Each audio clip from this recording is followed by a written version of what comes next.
आप सबों को मेरे YouTube चैनल पे बहुत बहुत स्वागत है। मैं ज़ीशान अफजल आपके साथ। चुनावी सरगर्मी तेज़ है, पता है ये एक तरह का त्यौहार है नेताओं के लिए, लीडरों के लिए और लोकतंत्र के लिए एक तरह का त्यौहार है, क्योंकि झारखंड का चुनाव होने वाला, महाराष्ट्र का भी साथ में। महाराष्ट्र की सारी रिपोर्ट मैंने आपको दी थी, जो भी अगली रिपोर्ट आएगी वो बताऊँगा। फिलहाल मैं जमशेदपुर में हूँ, जमशेदपुर पश्चिम में हूँ। मेरे साथ नसीम शाह साहब जो संगठन सचिव आज़ाद समाज पार्टी के और बहुत ही कद्दावर लीडर भी हैं और रांची से हैं ये।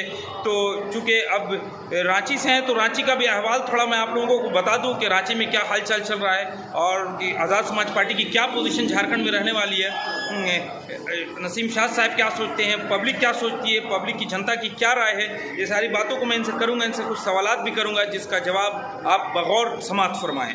बहुत बहुत स्वागत है आपका मेरे यूट्यूब चैनल पर। आपने मुझे वक्त दिया, इसके लिए भी धन्यवाद। आपसे पहला सवाल ये है कि 24 सालों की जो अलग अलग सरकारें झारखंड में रही हैं, चाहे वो बीजेपी की रही हो, चाहे कांग्रेस और जेएमएम गठबंधन रही हो, या शिबू सोरेन जो पहले मुख्यमंत्री बने थे, ओवरऑल सारा आप हमको मिला के ये बताइए कि क्या जनता के, गरीबों के, दलित, आदिवासी, मुस्लिम, हिंदुओं के हालात में कोई तब्दीली आई है? बहुत शुक्रिया। सबसे पहले तो मैं ये बताना चाहूँगा कि 24 साल पहले जब झारखंड बिहार से अलग हुई थी तो लोगों का बहुत बड़ा एक सपना साकार हुआ था कि बिहार अलग होने के बाद झारखंड एक नई दिशा में जाएगी और बिहार में जितना शोषण हुआ था इधर हमारे झारखंड से, वो शोषण बिल्कुल ख़त्म हो जाएगा। लेकिन वो बिल्कुल ज़ीरो रहा, और ज़ीरो इस कदर रहा कि जितने भी यहाँ पे एमएलए एमपी बने यहाँ से, they are developing for own, not for the development of society. बारी बारी से हर विधानसभा में देखिए 5 साल के लिए हम लोग किन्हीं को सत्ता सौंपते हैं क्योंकि वो हमारे अपने विधानसभा में विकास करेंगे। लेकिन विकास के नाम पे कितना लूट, कितना खसोट मचाया गया पूरे झारखंड में, आप 24 साल में देख सकते हैं। मैं तो रांची से हूँ, मुझे जमशेदपुर आने का मौका मिला क्योंकि हमारे प्रदेश अध्यक्ष कासिम रजा साहब यहाँ से चुनाव लड़ रहे हैं और मेरे बहुत अच्छे दोस्त भी हैं। पहले मैं AIMIM में हुआ करता था, तो प्रदेश में मैं ट्रेजरर था, लेकिन कासिम रजा के कहने पर मैं आज़ाद समाज पार्टी ज्वाइन किया। और मैं यहाँ पे देख रहा हूँ कि यहाँ पर भी बिल्कुल जो लड़ाई है, बहुत टफ लड़ाई है यहाँ पे, क्योंकि 4 आपके कैंडिडेट यहाँ पे खड़े हो गए हैं। आप समझ सकते हैं कांग्रेस से भी हैं और आपकी आज़ाद समाज पार्टी से भी है और बीजेपी अलायंस से भी है। बिल्कुल लड़ाई तो बहुत टफ है, मैं ये देख रहा हूँ। आपसे एक और सवाल है, क्या आपको लगता है 24 सालों में झारखंड की खनिज संपदाओं का ये एक दुरुपयोग हुआ है और मिसयूज़ हुआ और कहीं किसी भी तरीके से यहाँ की जनता के लिए उसका इम्प्लीमेंटेशन नहीं हो पाया? ये तो बहुत बड़ा सवाल है। देखिए यहाँ पे जो माइनिंग सेक्टर है, चाहे वो मिका हो, आयरन हो, कोयला हो, बॉक्साइड हो, यहाँ पे बिल्कुल गढ़ है। यहाँ पे बहुत बड़ा माइंस है अलग अलग इलाके में, और ये माइंस पे पहला हक, जैसे कि हमारे एक बहुत बड़े मिनिस्टर का भी कहना था कि पहले यहाँ पे जो आदिवासियों का सबसे बड़ा हक है यहाँ पे, क्योंकि ज़्यादातर माइंस जो है वो हमारे दलित और आदिवासी भाइयों के इलाका में है। लेकिन उस माइंस का जिस तरीके से दुरुपयोग किया गया है 24 सालों से, ये किसी से छुपा हुआ नहीं है। आज हमारे झारखंड में कोयले का खदान जो कि किसी से छुपा हुआ नहीं है, लेकिन आज हमारे राज्य में जो बिजली की स्थिति है वो बद से बदतर है। यहाँ का कोयला से दूसरे स्टेट में बिल्कुल उजाला हो रहा है, लेकिन हमारे स्टेट का हाल देख लीजिए आप। यहाँ बहुत शर्म की बात है, ये तो मैं जमशेदपुर यहाँ पे नहीं बता सकता हूँ, लेकिन रांची जैसे शहर में बिजली चली जाती है। इससे बड़ा मैं क्या बता सकता हूँ आपको, कि दुर्भाग्य हो ही नहीं सकता है झारखंड में। आप एक रांची शहर को नहीं सुधार पा रहे हैं, तो रांची जो कैपिटल सिटी, जो कैपिटल है, जबकि एक राज्य के अंदर बहुत सारे डिस्ट्रिक्ट हैं, चाहे वो बोकारो हो, आपका पलामू हो, रामगढ़ हो, हजारीबाग हो। आप सोच सकते हैं इसमें कैसे सुधार आएगा जब रांची का ये हाल है। आप बिल्कुल समझ सकते हैं। अच्छा ये बताइए कि जैसा 24 सालों में ज़्यादातर जो है आदिवासी चीफ मिनिस्टर रहे, शिबू सोरेन हों, चाहे बाबूलाल मरांडी हों, हेमंत सोरेन हों, अर्जुन मुंडा हों, मधु कोड़ा हों, उसके बाद भी क्या आपको लगता है आदिवासी और दलितों को यहाँ छला गया है और उनकी मांगे आज तक पूरी नहीं? चाहे सरना धर्म कोड की बात करें, जल जंगल ज़मीन की बात करें, या उनके महिलाओं के डेवलपमेंट की बात करें, या उनकी शिक्षा की बात करें। ये बहुत बड़ा सवाल है। बिल्कुल आदिवासी के साथ हमारे दलित समाज के साथ बहुत बड़ा छल हुआ 24 साल से। मैंने आपको कहा कि 2000 में जब झारखंड का गठन हुआ तो इन सारे लोगों को बहुत उम्मीद थी कि यहाँ पर अब हमारा हालात बेहतर होगा, हमारा हर जगह पे अधिकार होगा, मुझे नौकरी मिलेगी, एजुकेशन में हम आगे जाएंगे। लेकिन अफसोस की बात है कि आज झारखंड को दूर की बात है, हमारे पूरे भारत में टॉप 100 में एक यूनिवर्सिटी का नाम भी नहीं है। झारखंड को बहुत दूर की बात है। आप देखिए बिना चुनाव यहाँ पे यूनिवर्सिटीज़ है, इंजीनियरिंग कॉलेज गिना चुना है, मेडिकल कॉलेज नहीं के बराबर है। लोगों को यहाँ से पढ़ाई करने के लिए साउथ यानी कि बैंगलोर और आपका चेन्नई वगैरह, केरला वगैरह जाना पड़ता है। यहाँ का बहुत बड़ा पैसा जो है हमारे दूसरे स्टेट में जा रहा है। आखिर 24 साल में इतने मुख्यमंत्री बने, आदिवासी मंत्री भी बने और हमारे जनरल कैटेगरी भी सभी मुख्यमंत्री बने, लेकिन विज़न के नाम पे ये लोग बिल्कुल जीरो थे। आखिर इनका विज़न क्यों ऐसा रहा? क्यों ये लोग मेडिकल कॉलेज और इंजीनियरिंग कॉलेज पे ध्यान क्यों नहीं दिए? ये लोग भी हमारे स्टूडेंट्स को बाहर जा करके पढ़ाई करना पड़ा और अभी भी करना पड़ रहा है। हर साल 5 साल पहले भी आपका एक ही नारा था कि मुझे इसके लिए वोट दीजिए और उसके लिए वोट दीजिए और वोट के लिए वोट दीजिए। क्या इसका मतलब ये है कि 5 साल के बाद भी आप उसी आवाज़ के लिए, उसी मुद्दे के लिए आप वोट मांग रहे हैं? इसका मतलब आपने 5 साल में कोई काम नहीं किया, तभी तो उसी मुद्दे को लेकर के आप वोट मांग रहे हैं। ये कितने बड़ी दुर्भाग्य आप सोच सकते हैं। मुसलमान 14% है झारखंड में, लेकिन मुसलमानों की आज स्थिति है कि कभी जब बिहार के साथ ये यूनाइटेड था तो मिला हुआ था, तो झारखंड का जो इलाका, खास के जमशेदपुर का इलाका, 2-3 मुस्लिम एमएलए हुआ करते थे। अब पूरे स्टेट में आप देखिएगा तो 2 या 3 एमएलए हार्डली मिलेंगे आपको। उसमें भी एक आलमगीर आलम साहब जेल जा चुके हैं, अभी 2 हैं। तो क्या आपको लगता है कि मुस्लिम राजनीति को ख़त्म करने की साजिश चल रही है?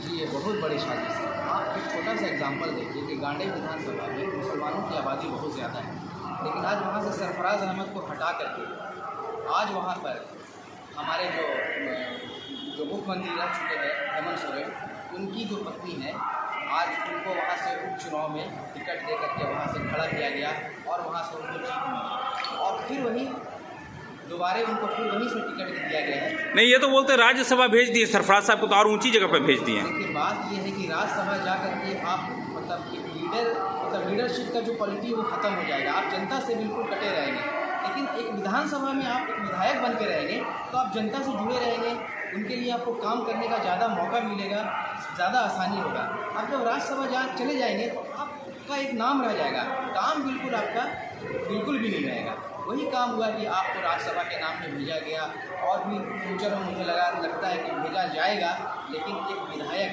जो वहाँ पे सिटिंग एमएलए हुआ करते थे उनके जगह पे कल्पना सोरेन को भेजा गया। कल्पना सोरेन के लिए बहुत सा विधानसभा सीट ऐसी थी जहाँ पे वो चुनाव लड़कर जीत सकते थे। आखिर वही विधानसभा क्यों चुना गया? इनको अच्छी तरीके से पता है कि मुसलमान कहीं नहीं जाएंगे, हक खा के वोट देंगे तो मुझे ही देंगे, इनको अच्छी तरीके से पता है। रांची से एक सवाल, चूंकि आप रांची के रहने वाले हैं, रिम्स जो कि झारखंड का सबसे टॉप हॉस्पिटल माना जाता है, टीएमएच से टाटा मोटर्स जितने भी हॉस्पिटल में सबसे बड़ा हॉस्पिटल है, इंफ्रास्ट्रक्चर बिल्डिंग्स के हिसाब से भी देखिए, बेड के हिसाब से भी, लेकिन उसकी हालत इतनी जर्जर क्यों है? देखिए, सबसे पहले मैं बता दूँ आपको कि रिम्स से सिर्फ 1 किलोमीटर की दूरी पे मेरा घर है और मैं रिम्स को बहुत अच्छी तरीके से जानता हूँ, क्योंकि मुझे ये बात पता है कि हमारे परियातू में बहुत सारे जमींदार ऐसे हैं जिनकी ज़मीन वहाँ एक्वायर हुई थी उस ज़माने में जब एक्वायर हुई थी तो बहुत सारा आश्वासन दिया गया था कि मुझे या हमारे लोगों को यहाँ पर नौकरी दी जाएगी, लेकिन आज तक गिने चुने लोग वहाँ पे नौकरी के नाम पे वहाँ पे नौकरी करते हैं, जिनकी ज़मीन पूरी वहाँ पे गई हुई है, बिल्डिंग उसी ज़मीन पे खड़ी हुई है, लेकिन आज कुछ भी नहीं है। उस ज़माने में कुछ ऐसा एग्रीमेंट होना चाहिए था जो हमारे मेडिकल कॉलेज में जिन लोगों की ज़मीन गई है कुछ सीट्स उनका रिजर्व होना चाहिए था, जिनको मेडिकल की पढ़ाई करने के लिए फैसिलिटी मिलनी चाहिए थी, लेकिन वो बिल्कुल नहीं है। आज आप रिम्स चले जाइए, इतनी बड़ी हॉस्पिटल है, लेकिन वहाँ पे जो दिशा और जो दशा है वो आप जब देख लेंगे तो आपको रोना आ जाएगा।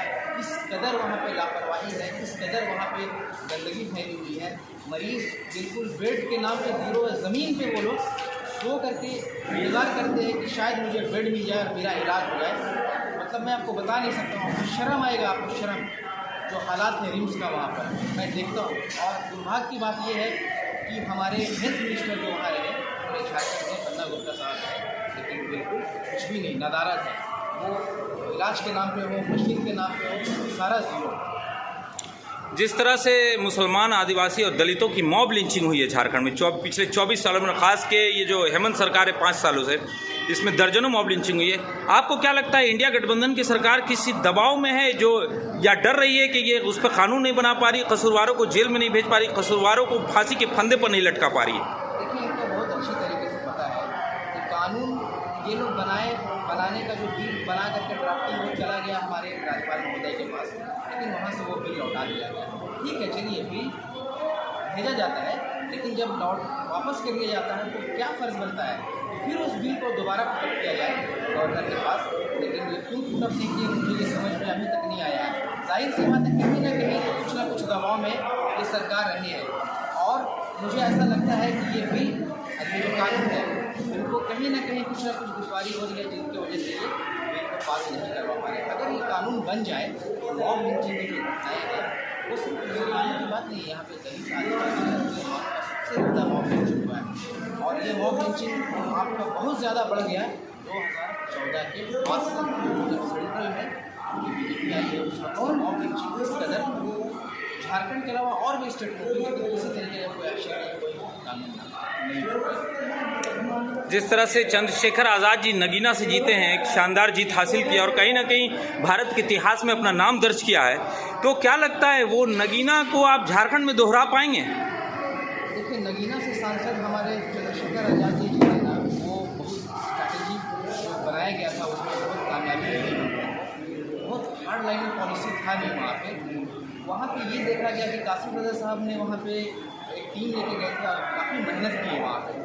मेहनत किए वो दलित और मुसलमान ये दोनों बिल्कुल यूनाइट कर दिए और जब यूनाइट किए घर घर जा कर के लोगों को समझाए, सारी बातें बताए कि अगर आप इन पार्टी को वोट देंगे तो आपका वोट बिल्कुल बर्बाद हो जाएगा, तो लोगों को समझ में आया। और मैं बहुत शुक्रिया अदा करता हूँ नगीना के लोगों को कि वो लोग बिल्कुल बहके नहीं, ना किसी के बहकावे में आए, वो बिल्कुल अपनी एक स्ट्रैटेजी पे कामयाब रहे और उसी का नतीजा है कि चंद्रशेखर भाई 1,55,000 लमसम वोटों से वहाँ पे जीत हासिल।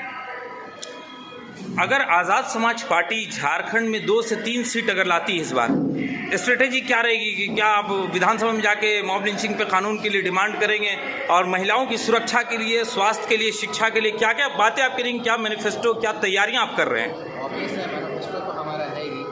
एक विधायक या 2 विधायक को आवाज़ तो उठेगी, सदन से आवाज़ उठेगी। अभी तो हम लोग सड़क से सदन तक बहुत सारा ऐसा काम किए हैं, जैसे कि आप पिछली बार देखे होंगे लास्ट ईयर हम लोगों ने काफ़ी वहाँ मुख्यमंत्री का आवाज़ भी दे रहा था और इस बार अगर हमारे विधायक वहाँ पे पहुँचते विधानसभा में तो वो आवाज़ किसी से छुपेगी नहीं, ना ही आप आवाज़ दबा सकते हैं।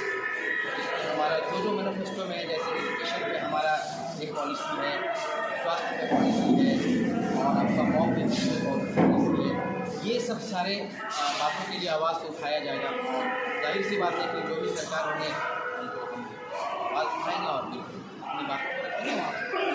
एक सवाल है, सवाल बहुत बड़ा है, गंभीरता के साथ मैं पूछ रहा हूँ, उम्मीद करता हूँ गंभीरता के साथ आप जवाब देंगे। अगर 3 सीट आपकी आती है तो फिर आपका ऑप्शन एनडीए रहेगा या इंडिया रहेगा गठबंधन के लिए? देखिए, ये सवाल तो जल्दबाजी में जवाब नहीं दिया जा सकता है। तो हालात के साथ समझौता किया जाता है, लेकिन उस वक्त हालात कैसा रहेगा हमारा, उस समय हम समझौता करेंगे। तो बीजेपी के साथ समझौता कर लेंगे हालात में? नहीं, ये हालात के साथ समझौता का ये मतलब नहीं है कि हम पानी में जाकर के अपना जान दे दें। हम देखेंगे उस वक्त जो बेहतर होगा विकल्प। तो इंडिया के लिए स्कोप खुला रखेंगे यानी? देखिए, मैं खुल कर भी बात नहीं कर सकता हूँ, वो हमारे प्रदेश अध्यक्ष और चंद्रशेखर जी। नहीं, प्रदेश अध्यक्ष ने आपके बोला है कि हाँ जो भी सेकुलर पार्टी सो कॉल्ड भी है तो उनके साथ तो हमारे पास रहेगा ही, वैसा जब मौका आएगा तो हम लोग देखेंगे। हेमंत सोरेन जी अगर आपको ऑफर करेंगे तो? मैं इस पर अभी तो खुल के बात नहीं करता हूँ, ये मेरी पर्सनल राय हो जाएगी, पार्टी का राय तो कुछ अलग हो जाएगा। इस वक्त हम लोग देखेंगे जो बेहतर होगा। जनता का मूड क्या लग रहा है अभी आपको? जनता तो देखिए बदलाव चाहिए। जनता हर 5 साल में एक विधायक को जिता कर भिजवाते हैं विधानसभा, ये सोच करके शायद ये हमारे लिए आवाज़ उठाएगी। लेकिन 5 साल के बाद पता नहीं क्या हो जाता है कि आवाज़ ऐसी बंद हो जाती है कि बिल्कुल ये गूंगे हो जाते हैं विधानसभा में जाकर के। अपने लिए सिर्फ वो काम करते हैं, जनता के नाम पे बिल्कुल जीरो, कोई काम करते नहीं। फिर एक 5 साल इंतज़ार करने के बाद फिर एक मौका दिया जाता है, फिर हम लोग वहीं पे घूम फिर के बस अपना जो वोट है सिर्फ बर्बाद कर रहे हैं। इस बार एक मौका मिला है, आज़ाद समाज पार्टी के लिए लोग वोट करें। हम लोग जितने भी सीट से लड़ रहे हैं बहुत अच्छा पोजीशन रहेगा। कितने सीट पे जीते हैं, कितने सीट पे हारेंगे, ये तो हमें बताएगा। बहुत बहुत धन्यवाद हमसे बात करने के लिए। वसीम शाह साहब जिनको आप सुन रहे थे, और आपको ये इंटरव्यू, ये वीडियो आपको कैसा लगा कमेंट बॉक्स में ज़रूर मुझे बताएं। ताकि मैं और अपग्रेड करने की कोशिश करूं, जो भी जनता के मसले उसको उठाने की कोशिश करूं, नेताओं के सामने, मिनिस्टर के सामने, जहां भी। और आपकी राय क्या है इसमें ज़रूर हमको बताएं ताकि हम भी उससे अवगत हो जाएं। मेरे यूट्यूब चैनल को ज़्यादा से ज़्यादा लाइक करें, सब्सक्राइब करें और बेल आइकन के बटन को दबाना ना भूलें। आदाब, धन्यवाद, जय हिंद।